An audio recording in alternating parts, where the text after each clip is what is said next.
What's good, everybody? It is Batman, and we got my boy Mr. Ken Rock. As I promised you guys, we're gonna finish for part 2 and get this shit crack-a-lackin'. It was about the top 15 biggest Naruto plot holes, and if you forgot who we were referring to last time, his name is Lyrics. I would assume LYR1X. He's doing his thing, 37,000 subs. So definitely give him all the support and love if you are a Naruto fan or for any type of content that he has. But we're gonna get into it.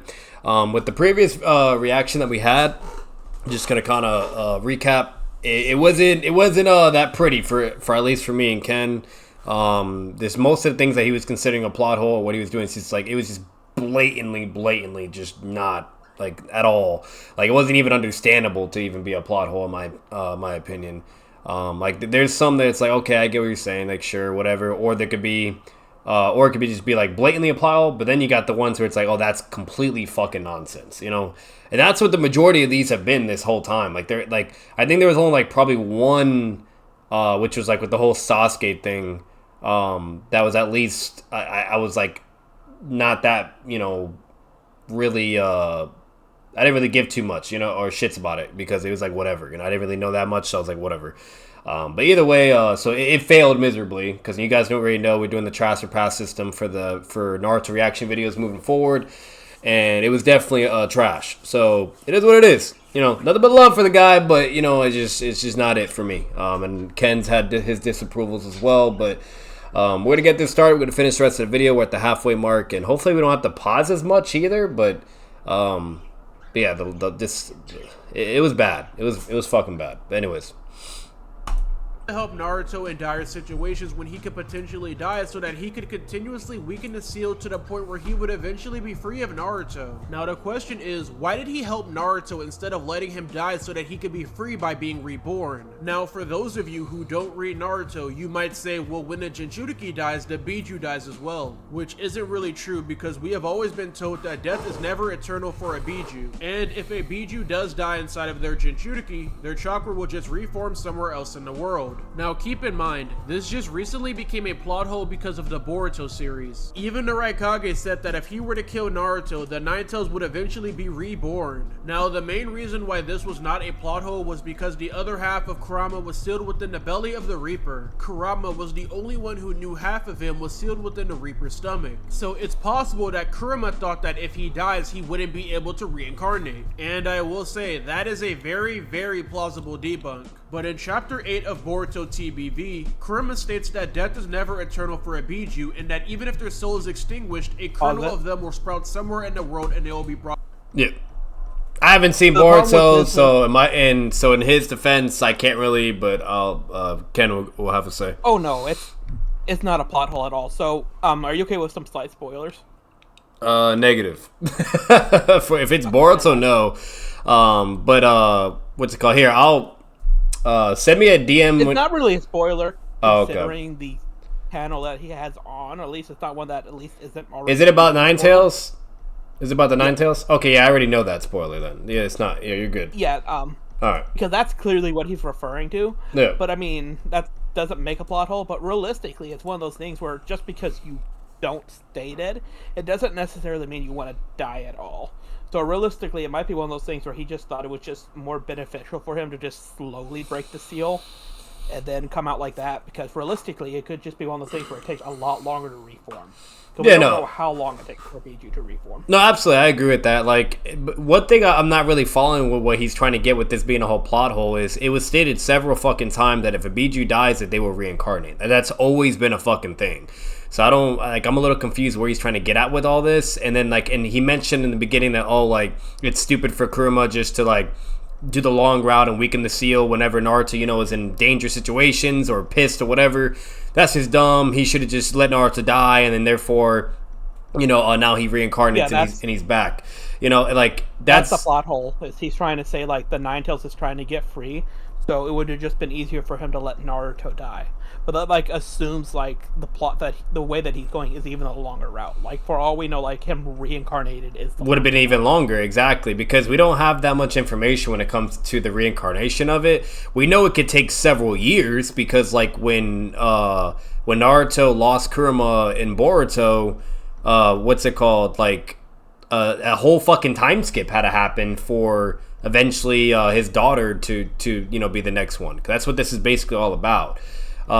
So like overall, like it clearly takes a fucking long while, and it's not even the full Ninetales, it's a fucking baby Ninetales. So like I feel like that's plenty of justification for why the Ninetales wouldn't want to die, because he's gonna have to wait years to come back.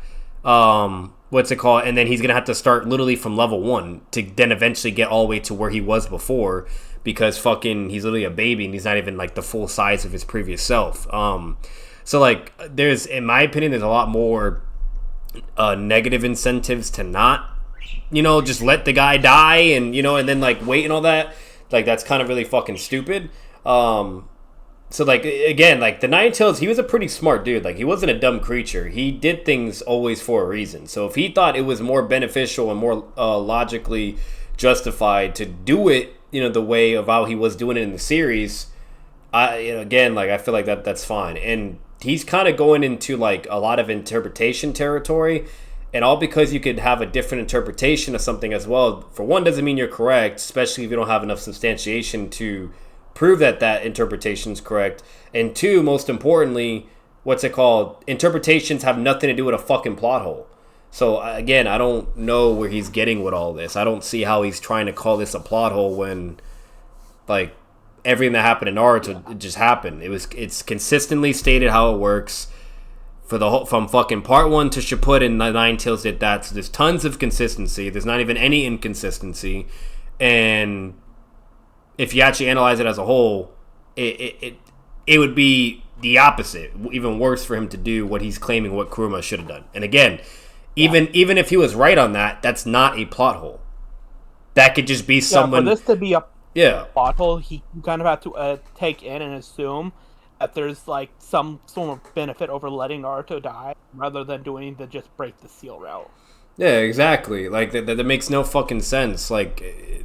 Yeah, either way, it's not a plot hole. Like, you could, like, if anything, that could just be like Kuruma being incompetent and made the wrong decision, right? And things like that, if you were able to prove that. But that's all it would be, though. So even if he did, like, somehow, some way prove what he's trying to claim, that's not a plot hole, though. That would just show Kuruma being incompetent and he made the wrong decision and process on how to fucking, be free of Naruto and shit. So. Yeah, that's not. There is one benefit I can think of that actually also ruins the idea of this being a plot hole. Yeah. And that is the fact that, at least for the Ninetales, we know when the seal and all that gets broken and all that, they can actually take over the host body.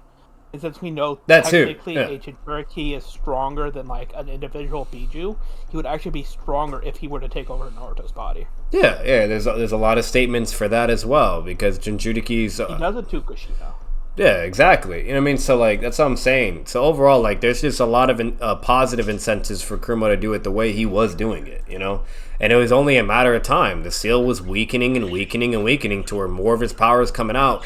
And eventually, which it happens, what do you know, during the pain arc, where it was just weakened enough to where he could really release a lot of his power and be able to manipulate Naruto, and Naruto fell for it, and there you go, And if it wasn't for Minato, Kuruma would have been free right there and then, and there wouldn't have been anybody to fucking stop him except for Obito, So I think Jiraiya also retimed the seal like before that as well. Yeah, so overall it is what it is, but this is not a plot hole. Brought back to life. For those of you who don't know, he's basically saying that even if... And also, if you're gonna say fucking spoilers in your video, like, try to do a spoiler warning or something. But anyways. Of his chakra somewhere in the world, that's enough to bring a Biju back to life. Why is this important? This is important because this debunks the theory that if Kuruma had died, he wouldn't reincarnate. What makes this even more confusing is that this confirms that Kuruma knew if he let Naruto die, he would still be reborn. Why did he willingly stay with Naruto to try to weaken the seal to potentially be free, instead of just letting him die so that he could be free via reincarnation? Now, keep in mind, this is only a plot hole because Kurama knew he could do this. So, there are 3 potential potential debunks that I have heard. The first one is that Kurama didn't want to resort to doing this because death is painful for a Biju. The second one is that Kurama didn't want to reincarnate because he wanted to leave protection from Madara/Obito. And the third one was that he stayed with Naruto because he secretly liked him. So to address the first one, Kurama didn't want to reincarnate because death is painful for a Biju. Also, okay, so I'm pretty sure this is something I just thought of. There's actually multiple times where Kurama's okay with Naruto dying. Yeah, I don't remember those moments, but that kind of sounds familiar in a way, though. If recalling. He had to force Kurama to give him chakra when he was fighting Gaara. Okay, yeah. we all know Obito manipulated the Mizukage for years with a genjutsu despite him being a perfect Jinchuriki. Now, the debunk to this is that the Mizukage is not a perfect Jinchuriki, he just has complete control. Which I know sounds stupid that perfect control and complete control are not the same thing, but just hear me out. A perfect Jinchuriki in the eyes of the Naruto community is when a Biju and his Jinchuriki are cooperating with one another, and complete control is akin to when Naruto This is something retard Noodles never understood, even though it's blatantly emphasized, but he is right on that. The perfect Jinchuriki is only Naruto and Killer Bee. They are the only ones that blatantly shows that their Tail Beast was actually willing to cooperate with them, and they had full fucking capability of power, you name it, the whole nine. And that's why they were able to become a perfect Jinchuriki. While other people, like fucking this dude, the Mizukage, and even the Two Tails chick, they only like mastered the power in a sense, but the Tail Beast wasn't willing to cooperate with them or work with them. They just conquered it. It's kind of like when Naruto got KCM1, that's what they kind of did for themselves. So there's that as well, you know, but it's a complete big fucking difference. But I think Yagura might have been a perfect Jinchuriki. But I mean, the biggest problem with that is it's one of those things where for the Tail Beast to break you out of the Genjutsu, they have to be able to. And realistically, it's one of those things where with Obito, with how powerful his Sharingan and MS would have been, it's just as likely that he would have been able to just control both of them. Yeah, you know, I'm just referring to when they were calling or when they were talking about Yagura and saying like, oh, like he's I forgot how they phrased it, but people always misperceived and said, oh, therefore that means he has to be like a perfect Jinchuriki or some shit. It was Donzo. He says that the only other perfect Jinchuriki outside of Beat were these two. Yeah. What's it called? And so, like, with him, like, there's just, like, we don't see anything with his Tail Beast. There's literally fucking nothing. Like, it's just one of Donzo's statements to where he says it along the lines, like, oh, he's, like, whatever of what Ken is saying, you know, but it's nowhere demonstrated on the same level or emphasis as Naruto and Killer Bee. They're the only ones that have been blatantly shown. So... Yeah, but that's the Tail Beast without Yagura. That's when he was reincarnated. No, it's when he goes to fight Itachi. He uses he activates the second cloak on purpose. Yeah. No, I remember that. Yeah, when he fights, like, yeah, that's when he had it. He went to V2. That's what I'm saying. Like, so him and the Two Tails chick, like, they had control of it to a very good degree, but there was just nothing to show, like, oh, they were actually partners where the Tail Beast is talking with them and you name it, etc. The whole fucking nine. You know, so... Well, I can't think of any, like, actual, like, concrete evidence to say, like, perfect Jinchuriki actually are 100% impervious to Genjutsu. Because we know, like, even Naruto is like, yeah, if you look at Itachi in the eyes, be like, the fight's over. Yeah, Tsukiyomi. Where they just think they're perfect, like, perfectly immune to Genjutsu, but they're not. Yeah, like, well, we know, like, MS Genjutsu, for without a fucking doubt, yeah, they can counter whatever, because Sasuke does it to Killer Bee, and then the Tail Beast awakens Killer Bee, but yeah, like, if it's like a special, like, MS ability, or maybe even, like, a certain level of power, then yeah, it probably can't work. Well, when it came to Tsukiyomi, I always thought that that's just like a GG right off the whip because it was kind of a hack Genjutsu. You know what I mean? To where because of the time that it takes to do. But I mean, realistically, all I'm saying is like we know there's scenarios in which that doesn't apply. Yeah. So it's not exactly too hard to say like Obito, this man who's like known for like having like this extremely powerful Genjutsu, like just wouldn't be powerful enough to like bypass like the Jinchuriki's ability to like break him out. Yeah, no, exactly. So, yeah, but what he's saying right here, that I do agree with the whole Jinchuriki things. Because I feel like there's a lot of misconceptions of people thinking him and the Two Tails are exactly like Naruto and Killer Bee, and yeah, there's not enough, at least for me, to conclude that they are the same emphasis. But Naruto received KCM by forcefully taking the Biju's power and using it for his own. So it's believed that the Mizukage was in Obito's genjutsu for years because the Biju and him were not friends. And the Biju wanted to be free, so he let him get killed so that he could be reborn. However, if death is painful for a Biju, why would Isobu even consider this as an option? And you can't use the excuse that Isobu and Kurama are two different beings. If death is such a torturous process for a Biju, then Isobu... Yeah, that doesn't make sense. That's completely valid. If you were to try to articulate and say they are two separate beings, whatever, that's completely different. Because again, there is a big difference. Like, again, we don't have anything with the Three Tails. All we actually did have is, like, if I were to go through this series, I think there was some point where, like, the Three Tails, he just didn't really give a fuck about humans. He didn't really care, and that was it. But Kurama... He's also dumber than Kurama. Yeah, that too. You know, so, like, there's a big difference between the two. Like, intellect, everything, relationship to the Jinchuriki, all that shit. Like, there's an extreme big difference between the two. So, yeah, they could easily react or do something completely entirely different than what the other would initially do. They're all different fucking tail beasts. They all have their own personalities. Like, it's blatantly shown when they're talking about the origin and, like, how they were brought by the Six Paths and everything and how they talk to each other, etc. They all have their own personalities, their own intellect level, and their own power levels and their own special abilities. So that is completely logical and valid to determine why certain outcomes could be X, Y, Z. So that's just ignorant. That's an argument of ignorance, what he just said. But like, Shikaku doesn't mind being stealed. Yeah, exactly. Like, he just accepts it, and he's like, oh, like, fuck you humans, you guys are dicks, you know, and I don't like you because of how you treat us. He takes advantage of that thing. Yeah. Because he uses, like, his host to, like, go on, like, murderous rampages and all that, and, like, control their body so, like, he doesn't get, like, noticed, go around, like, on killing spree. So, like, yeah, like you said, like, the Jinchurikis are different, have different personalities and all. Yeah, he even tortured Gaara. Like, he literally would always tell him, hey, you better not fall asleep, bitch. That's why Gaara had black fucking lines around his eyes and insomnia and shit. So... let the Mizukage get caught. Now, obviously, just being a Biju doesn't make you immune to genjutsu, but if you have a partner, he can break you out of the genjutsu, and it's likely that Isobu and the Mizukage were not really partners. Now, keep in mind, the only reason I'm even bringing this up is if death is such a painful process for a Biju, why was Isobu willing to die for his freedom? But where is he getting that from, too? Because we know when you're a perfect Jinchuriki like Killer Bee and Naruto, yeah, they can feel the same pain the host feels, okay? But all the other fucking beasts, they're not perfect Jinchurikis. And at least for the Three Tails, there's nothing remotely at all that I can recall of him being able to feel the pain of the Mizukage. Like, I don't know where he's getting that from. Like, that doesn't fucking... Yeah, that makes no fucking sense. There's never been a statement where the tail beasts don't like pain or don't like to be really hurt. Like, what the fuck? And I'm gonna be honest, I don't think anybody likes pain, but...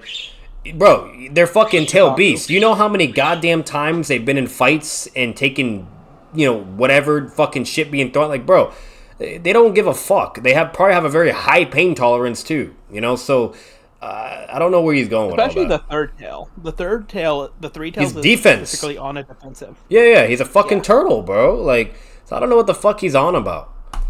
But not Kurama. Isobu literally let his Jinchuriki get caught in a multiple-year genjutsu just for a chance of being free. But yet Kurama didn't want to do it because it would hurt. The second debunk is that Kurama wanted the least protection. That's not stated. Never is it stated that Kurama didn't do that because he didn't...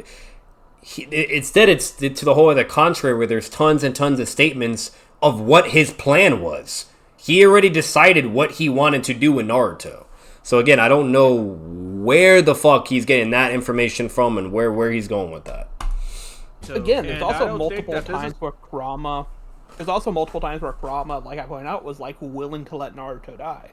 Like a lot of the times where like Naruto has Kurama helping him is when like he like convinces the Nine Tails to help him, and then like and he only does that because it weakens the seal. Like every time he helps him, that helps the Nine Tails. So he didn't care if Naruto's asking him as well because that's just a win-win, you know. So yeah, the last time we see like this happen where like Kurama like absolutely stops Naruto from dying was when he's fighting Pain. But the only reason why he did that was, one, by that point in time he was taking control of the body, and two, he didn't know if he was going to be captured or not. So a lot of these times it's like he's in a scenario where like he could be captured by like Akatsuki members and all that. And Kurama doesn't want that because Kurama, he just wanted freedom. He didn't want nobody to have his power or to put him on a leash. The whole like throughout Shippuden in part 1, he didn't fuck with nobody. The only person he liked was the Sage of Six Paths.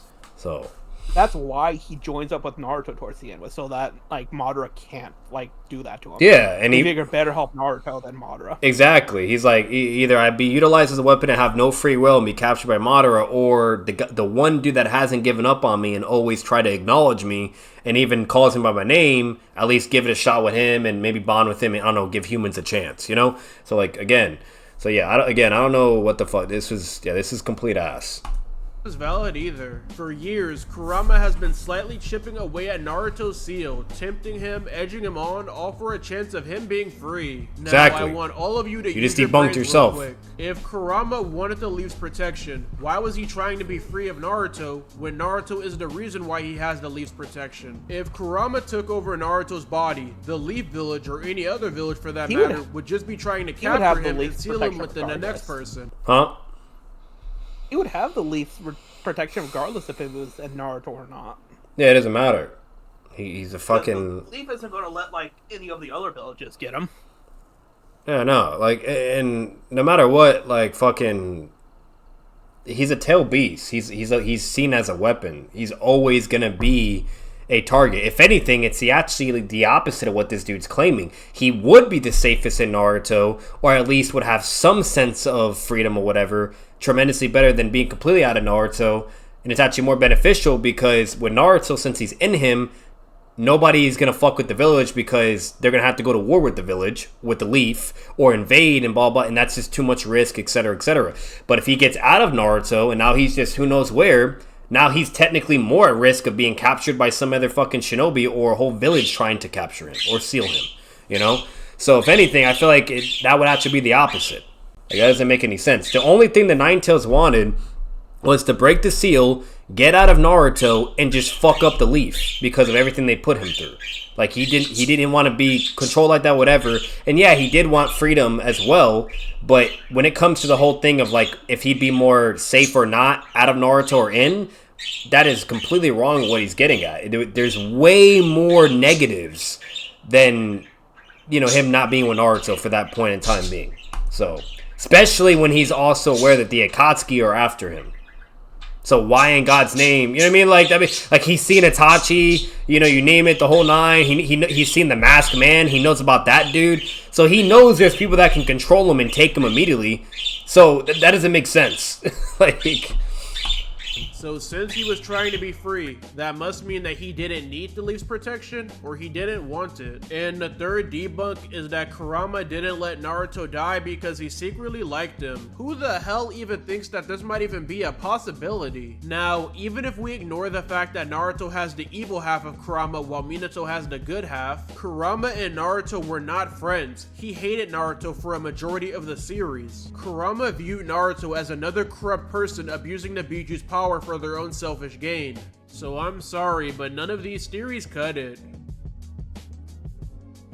The next plot hole would definitely be the God Tree absorbing chakra from the humans before they even had chakra. The reason why this is a plot hole is because it's established that chakra is created by molding your physical and spiritual energies together. And we all know that Kaguya was able to cast the infinite Tsukiyomi on Earth prior to humans receiving chakra from Hagoromo, which wouldn't be till several years later. Now, the common debunk to this is that humans have always had chakra. Now, even though Kaguya is not the first person to ever have chakra, she is the originator of chakra on Earth since she ate a fruit from the God Tree. The first people born on Earth with chakra were Hagoromo and Hamura, who were Kaguya's sons. Hagoromo was the one who spread it to the entire population, making it an essential part of their life force. And it's also stated that the Tento sucks chakra from all living things on the planet. But if humans didn't have chakra, then how is it taking chakra from these things? It doesn't make any sense. Now, like I said before, the common debunk to this is that humans have always had chakra before Kaguya came to Earth. However, this is not the case because Naruto's 4th data book confirms that Kaguya was the first being on Earth that had chakra due to her eating from the God Tree, meaning that the infinite Tsukiyomi shouldn't have worked on humans when Kaguya He's confusing the idea of having the actual thing of chakra and having the components to make chakra. Yeah, no, it's he's not following through. What's it called? Because at the end of the day, we all know that, like, yeah, like on Earth, like, did humans have chakra? No, we all know that. Like, none of them had shit. It was until fucking the aliens came, and then all that shit happened, and then now humans started getting chakra because they're having kids, and they already had chakra, so then now their kids have chakra, and it just kept on and kept on and kept on. So that's all it really was. So I'm not even gonna really entertain this because he just said so much fucking shit, and I'm not fucking. Well, not even all humans. Not even all humans at this point in time within Naruto have chakra. Yeah. Yet they're all affected by like jutsus and stuff like that. Like even like the ones who can't use chakra, Yeah. were still affected by the infinite Tsukiyomi. Like animals were affected by the infinite animals Tsukiyomi. too. Yeah. The stage creatures. I think if I remember correctly, the Edo Tensei were also affected. No. They were invulnerable from it. They were the only ones that couldn't be affected, and they had chakra. So. Yeah. So the infinite Tsukiyomi point's definitely not a go, but as far as like the thing with the God Tree, like the God Tree goes in, yeah, it absorbs like the chakra, but that could also be that means that it absorbs like the essence of what chakra is, like the spiritual and physical energy from things. Yeah. So yeah, whatever. I don't know. Casted it. Okay, curse So mark. I'm What the assuming fuck? you Curse guys mark's a plot hole. I want to hear this. already know the story about Jugo, right? Jugo destroys his village, meets Kimimaru. Jugo then allowed himself to be one of Orochimaru's test subjects in hopes that he would be cured. No problem, right? He then found Ryuchi Cave due to studying Jugo's passive ability to draw in nature energy. He then made curse marks from his research. But the problem is the curse mark itself. So we know during Orochimaru's test phases of the curse mark, he gave it to Anko and a few others. Now the only possible time that he could have done this was when he was in the village. And we know he defected from the Leaf Village shortly after Minato was elected to become the 4th Hokage. The problem with this is by the time Orochimaru would have given Anko the curse mark, she would have been 12 years old and Jugo would have been too young. But that wouldn't have been possible because Jugo joined Orochimaru to cure himself, and for sure he didn't murder his village when he was an infant. So let's do the math. In part 1, Anko is 24. Also in part 1, Naruto is 12, which would make Jugo 14 during part 1 since he's 2 years older than Naruto. So Jugo's 2.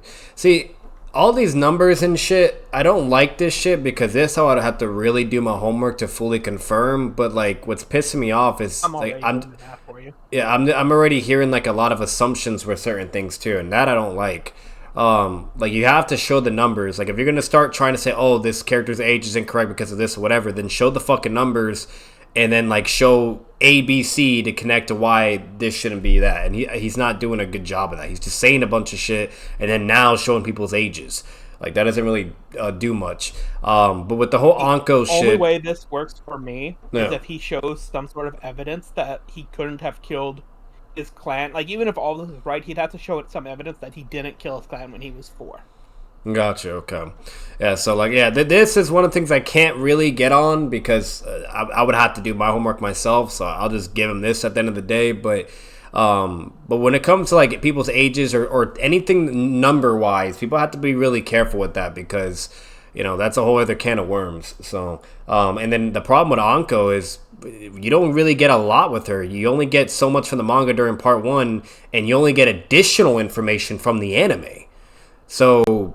There's that too. You want me to catch you up with what he's trying to say?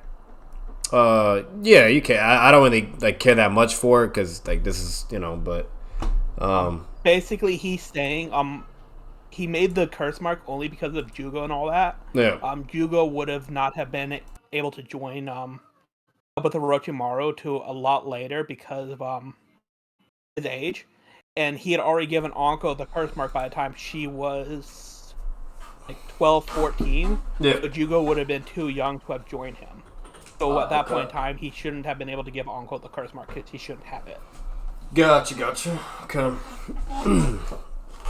But again, like I was saying, that assumes how old Jugo was when he killed his clan. Yeah, exactly. Because I was hearing the assumptions and it's like, bro, you got to show that, If we subtract 12 years, Anko would have been 12 years old when Naruto was born, and Jugo would have been barely 2. Now, like I said earlier, we know that Orochimaru defected from the village shortly after Minato became the Hokage. Now again, the Naruto data book confirms that Jugo's birthday is 9 days before Naruto's and that Jugo is 2 years older than him. So let's do the math as an example. Let's say that Jugo is born in the year 2000 and Naruto was born in the year 2002. Now, even if we assume Orochimaru gave Anko the curse mark on October 1st, 2002, which is 9 days before Minato's death and Jugo's birthday, Jugo would have only been 2 years old exactly. And we for damn sure know that Orochimaru didn't stay in the village that long because it said that he left shortly after Minato's inauguration. What he's also assuming is that Orochimaru can't be in the village at any point in time either, and he easily could. He's a fucking criminal. Like, bro, he was literally in the village during the tuning exams, and they didn't do shit the whole fucking time. You know, like, so, like, there could be points where they're just allowing it. There could be points where they just don't fucking know. The guy has hideouts everywhere. Like, Orochimaru could easily be in the Leaf doing shit at any fucking point in time or wherever. So that's another thing he's just assuming that, oh, Orochimaru left the village so he can't be there and this and that and blah, blah. And, like, that's assuming that Orochimaru's not there, you know? That doesn't... He was working with Danzo. You know, he was also working with Danzo a lot, so he was in the Leaf a lot, even though he was, you know, a rogue ninja, right? And he left. So, yeah, this is all fucking bullshit, dude. Even then, it wouldn't have been possible for him to give Anko the curse mark. Now, a theory Could that easily I've be heard possible. is, what if he left the village and then came back to use Anko as a test subject? This theory is flawed. For one, when Orochimaru gave Anko the curse mark, it was established that she was still his student when she received. Didn't they retcon it so that way Orochimaru left after Minato's death? I don't remember. I'd have to go back and look through. It was either he left after Minato was aired as the Hokage, or after I don't know. I think it was when he was titled the Hokage. That's when he left, because I think that was like the icing on the cake for him. It pissed him off that Hiruzen chose him instead of Orochimaru. But because like I think it was retcon, because I remember the active Hokage at that point in time was the one who had went after him. Because I think Orochimaru had taunted Hiruzen. Yeah, no, I just remember it being stated along the lines where fucking it was like with that, and then like he even had a conversation with Hiruzen about it because he was butthurt.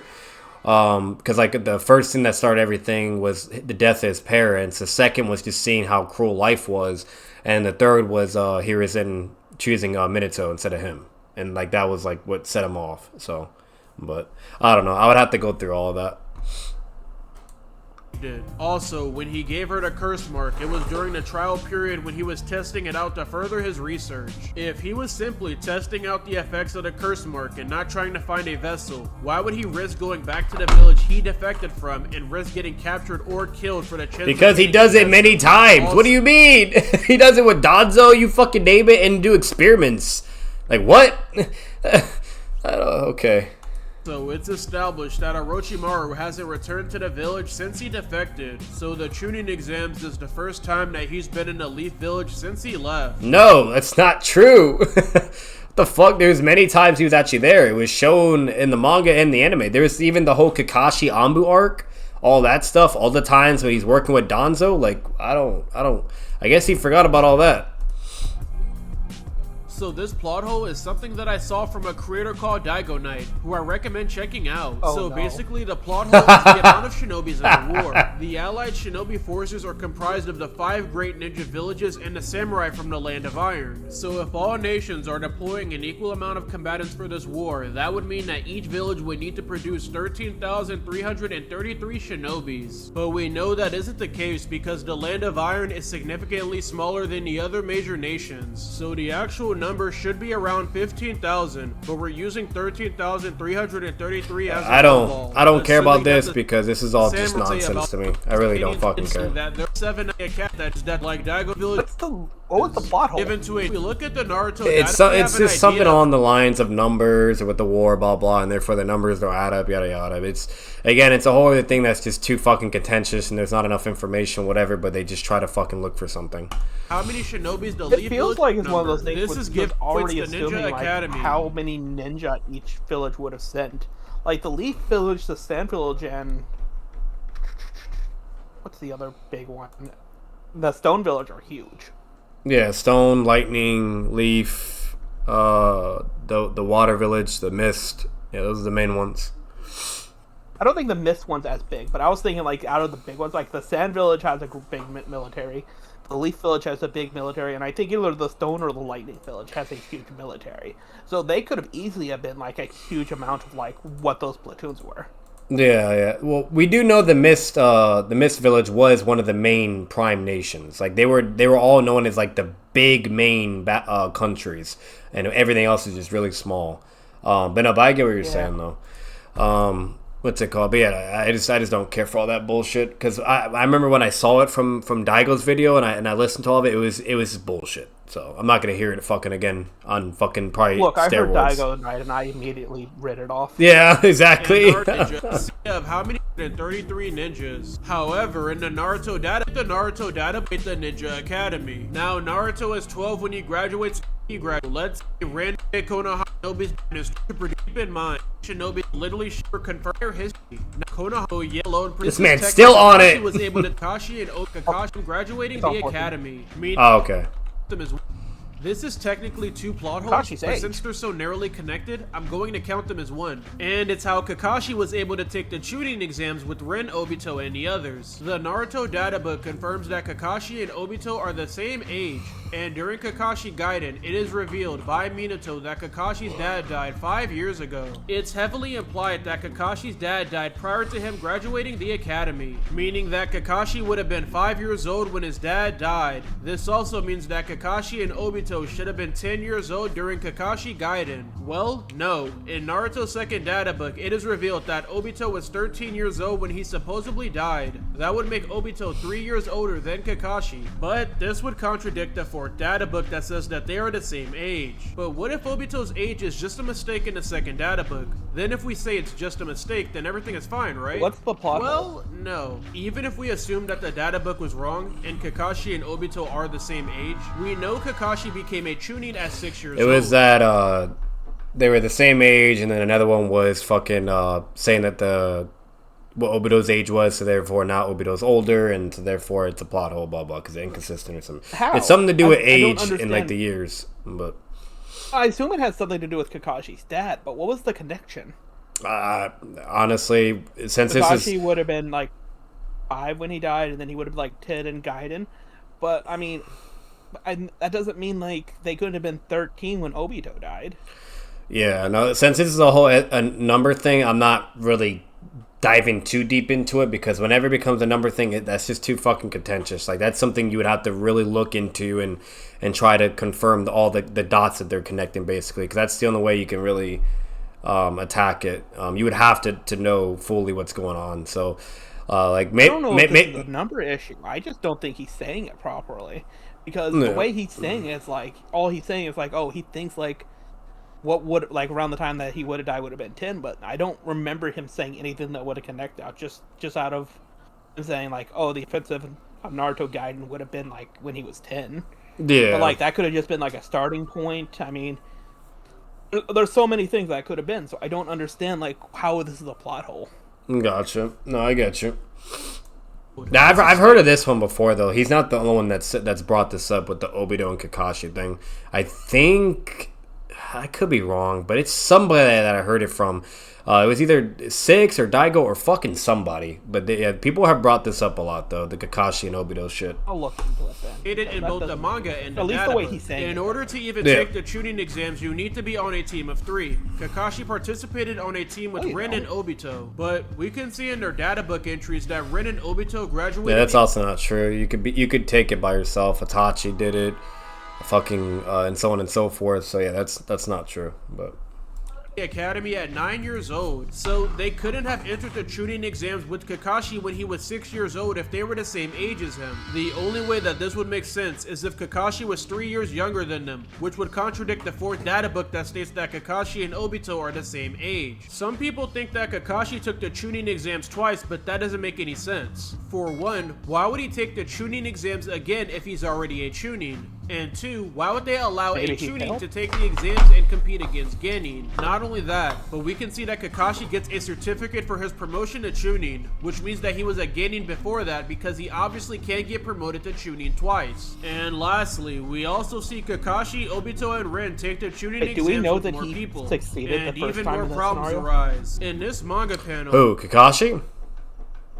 Do we know that he succeeded? Like, in this hypothetical scenario that he took this exam twice, do we even know if he passed it the first time? I don't know. I can't really comment on this stuff because this is something I would have to look into. What's it called? Like Kakashi, like I know like he did the tuning exams and he passed like at a very, very fucking young age. But as for like Obito and shit, I would have to look into that. I don't know. So But I'm more asking just because this entire thing like assumes like Kakashi, like if he did do it twice, he would have succeeded the first time. But we know like most ninja don't. yeah, no, like look at Average, most Sasuke. ninja have to take it twice. Look at Sasuke, look at Neji. There was a lot of fucking geniuses that didn't get the rank of tuning because it's not only based upon your power and skill, it's based upon your intelligence and your leadership qualities. That's the main thing is really your leadership. Situational awareness. Yeah, exactly. So there's 3 factors. It's your leadership, your intellect, and your power. That's the whole fucking point of the tuning exams. So and we know when Kakashi, especially when he was young, he was very, very fucking hard-headed. He was very stubborn and stuck in his ways because of the trauma that happened with his dad, whatever, blah, blah. And that could also disqualify him from being a tuning because thinking that way, whatever you name it, that's not what makes a tuning because that's just not how that works. He would literally get his fucking comrades killed every fucking mission with that mentality. You know, the whole Hiruzen was in charge at that point in time, right? Yeah, it was. Yeah. Hiruzen's one of those people who he pays extra attention to everyone in his Leaf Village. Yeah. So realistically, it could have been one of those things where even if Kakashi had hit every mark that he needed to be a ninja, Hiruzen might have just been like, yeah, I know he's good and all, but he's just not ready. Yeah. Because of the trauma with his dad. Yeah, and that too, you know, because, again, like, he was thinking, and the whole point of a tuning, the most important thing that's blatantly emphasized throughout the whole series of Naruto is to not get your comrades killed. That's the whole point, you know? So, anyways. You can see a list of shinobi who are participating in the Chunin exams. You can see Team Kakashi, as well as Guy, Ebisu, Enma, Ibiki, Hayate, Tokoro, and Anko. So let's go over them all. Guy was shown to be the same age as Kakashi in all databooks and manga. So if Guy and Kakashi are the same age... Wait, that shit said Ibiki? Isn't that the sand dude with the sword? I think it is. Damn, I didn't know he was... Ibiki is the proctor. Okay, I don't know. I have to look at that, but... The Chunin exams at the same time as Kakashi because he graduated the academy when he was 7 years old. When Kakashi became a Chunin, Guy wasn't even a Genin, which is the same situation with Obito and Ren. In part 1, Kakashi is 26 years old according to the first data book. The same data book states that Ebisu is 28 years old, so that means that Ebisu is 2 years older than Kakashi. The same data book states that Ebisu graduated the academy and became a Genin at the age of 10. So, to be in the Chunin exams when Kakashi was 6 years old, Ebisu would have had to have been 8 years old. Which again, just like in the case of Obito, Guy, and Rin, makes no sense because at the age of 8, he wasn't even a Genin. In the second data book, Kakashi is 27 years old and Genma is 30 years old, so the difference between them is 3 years. Genma became a Genin at the age of 10, which means to be in the Chunin exams with Kakashi, he had to have been 9 years old, which doesn't make any sense because just like in the other cases, he wasn't a Genin at the time. The next one is Ibiki. He is around 6 months older than Kakashi and became a Genin at the age of 10. So just like with everyone else, it makes no sense that he could participate in the same Chunin exam as Kakashi. Hayate is an interesting one. In part 1, he is only 23 years old, so he is around 3 years younger than Kakashi, who is 26. So if Kakashi was 6 I'm willing to during give the them this Chunin as a plot exams, hole. that means that Hayate had to have been 3 years old when he entered. That was not possible because he became a Genin when he was 12 years old, so his first chance to join the Chunin exams was when he was 12. And at that time, Kakashi was already in the Anbu, possibly even an Anbu captain. Similar case with Anko. She is 24 years old. So you did see the fucking Anbu arc and all that shit, whatever, yet you want to sit here and say Orochimaru never came back. She she is 2 years younger than Kakashi. So that means that she had to have been 4 years old when she entered the Chunin exams with Kakashi. But again, this makes zero sense because she graduated at the age of 10. So yeah, Kakashi becoming a Chunin at the age of 6 is cool, but it doesn't fit into the story. Okay. Why is everyone spiraling? Yeah, and I'll say this, because again, when it comes to numbers, like that's a hard one. But like that's something I have to really get involved to confirm. But I'll just give it to him because I can't really contest fully or whatever. And from how he's at least demonstrating it, and then like the numbers, whatever, who knows? Maybe he is right. But again, it's just something you got to be fucking careful with because I feel like when we get ages or certain things, people just start assuming a bunch of shit. Or just thinking a bunch of things, and therefore, oh wait, oh my god, and that's not the case because you guys got to remember, like people act like we get fucking, everyone's life, like in every fucking page of the manga or in every episode. Like there is tons and tons of off-screen moments that have probably happened that we don't fucking know about. Look at the one shot, for Minato and blah blah, you name it, and so on and so forth. Like there's a lot of things we don't see on screen or in the manga. So, again, like, you have to kind of be careful when you get into this whole territory of numbers and ages, whatever, because you may think whatever, something's the case, whatever, but it's completely not, so, but I don't know. Just, like, chill, guys. Just use Pi. It's a free Chrome extension that's actually made. So the Anbu are supposed to be anonymous, right? And the tattoo or seal on their arm is supposed to be a unique identification of someone being in the Anbu. And Konoha Anbu have a fire seal on their arm to indicate their identity, which makes it highly likely that this branding seal of fire is unique to Konoha Anbu, because of Konoha being the land of fire, and thus all other villages and their Anbu will likely have seals, if any, based off of their village. Like the hidden cloud having the cloud as an Anbu symbol, or the hidden sand having the sand as an Anbu symbol. Something unique if you get my drift. Now the Anbu are supposed to be anonymous, like if you want to assassinate someone without it getting traced back to you or your village, you use the Anbu. Black Ops missions are kept secret and in some cases might even be considered illegal by other nations. For instance, if some villages had found out what Danzo was doing with Root, this could have started full-scale wars if they were brought to light. Now here comes the plot hole. If the Anbu are supposed to be anonymous, then why do they show their unique fire symbols on their arm to let every— So this doesn't work for many fucking reasons. The reason why this doesn't work is for those symbols, first off, that's assuming if the other nations have their own symbols, because I actually don't think that's ever been shown. The Hidden Leaf is the only people that have had a dress code where you could see their shoulders and you could see like a symbol or whatever. And two, what he also forgets, there has been plenty of times in the manga and anime where ninja are dressing up as a certain nation to try to frame the nation for certain things and then therefore start a war, whatever, etc. That has happened so many goddamn times where they're either wearing the outfit, the headband, the Anbu out, whatever the fuck it is. You know what I mean? So the whole point of the Anbu is, yeah, he's correct, for like to remain anonymous, whatever you name it. And that's why they wear masks and certain things and whatnot.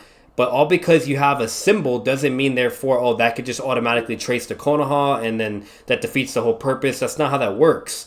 Because again, like there was this random ass fucking ninjas or people that would wear what they're wearing to try to frame, and it still didn't work because they would do proper investigations and so on and so forth.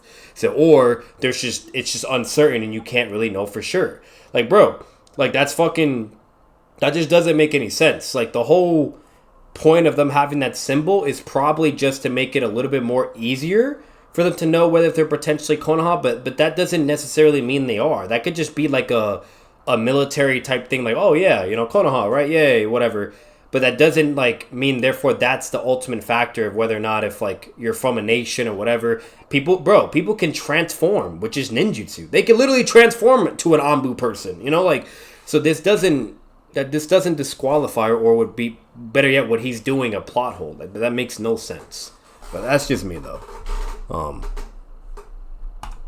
Shinobi know which village they hail from. Look here, Kakashi and every other Anbu symbol is visible to the whole wide world to let them know that they are Land of Fire Anbu. And most of the Anbu's uniforms are like this, so the purpose for which the Anbu is made is useless if they are not hiding. And I know y'all are going to say, well, they can just hide it or use a jutsu to hide it. But they never actually do that in any chapter where the Anbu is given any sort of screen time. There are a few Anbu who wear full body cloaks, but that's far and few in between. And keep in mind, mind. The reason I'm saying that this is a plot hole is because this contradicts what the Anbu are used for. Let me give you an example. Let's say that the Leaf Village Anbu have a mission to stop a peace treaty between the Sand and the Cloud, and the Anbu are ordered to kill all people involving the peace treaty. If one shinobi from the Cloud or Sand managed to get away and survive, they could literally tell their Kage, we were attacked by Leaf Village Anbu, and then boom, a war starts. I mean, maybe I'm missing something. No, that's not how that works. With everything that I just explained, that's not how that works. That has actually been attempted. Like, again, ninja can transform into each other. There's all kinds of ways to try to deceive or whatever, but nations are not fucking dumb. Like, that doesn't work. But I swore the whole point of the Anbu is so that it can't be traced back to a specific person or a village. Hell, most Anbus don't even wear headbands, and the ones who do, like Itachi and Yamato, always cover their headbands with a mask. So those are the 15 plot holes that I managed to find in the... Alright, I don't care about the rest, but yeah, overall, that's basically it. You know, I'll say this, A for effort at the very least, right? You know what I mean? At least, he's doing what he can, he's saying what he can, conveying what he can, whatever, blah, blah. But, again, at least for me, in Ken's lens, it's just blatantly just incorrect or incompetent. So that's all we're really getting at. Like, this is not... These are not plot holes. Like, that's the problem. There's like I could think like maybe one or two that I could give because that just requires, research and homework. But fucking the majority of just everything he said is that's just not how plot holes work. That's just not how it works. I'm sorry. But that'll basically be it for this video, guys. So this will be the final part for this. So it had to be a two-part because this video was definitely fucking something. Now I can understand why someone requested me to react to this because even they probably knew it was bullshit. But do you have anything more to add to it, Ken, or anything, or even to the Anbu thing or whatnot, or your final thoughts on it overall? The only thing I can add to the Anbu is more than likely they just have different uniforms and all that they use. Yeah. Oh, no, there's a lot of uniforms. Yeah, there's the Donzo uniforms. There's those uniforms and so on and so forth. Yeah. So, but... Well, I was thinking more like they might have, like, uniforms for, like, when they want to be known. Yeah. Or, like, they don't want to be known. So we know Haku, when he was going out as an Anbu, all he had was the mask in order to identify himself. Yeah. Yeah, that's what I'm saying, man. So, it is what it is, but, that'll basically be it for the video then. And, I hope you guys enjoyed the reaction too. And if you guys want more, just you guys know the dealio. Make sure to hit the sub button. Comment your thoughts down below. Like the video. And if you ever have recommendations, as always, put them through. And I'll check out whatever you guys got next. Whether if it's me alone or with somebody that I know. But yeah, so that'll basically be it. Babbing out. Peace.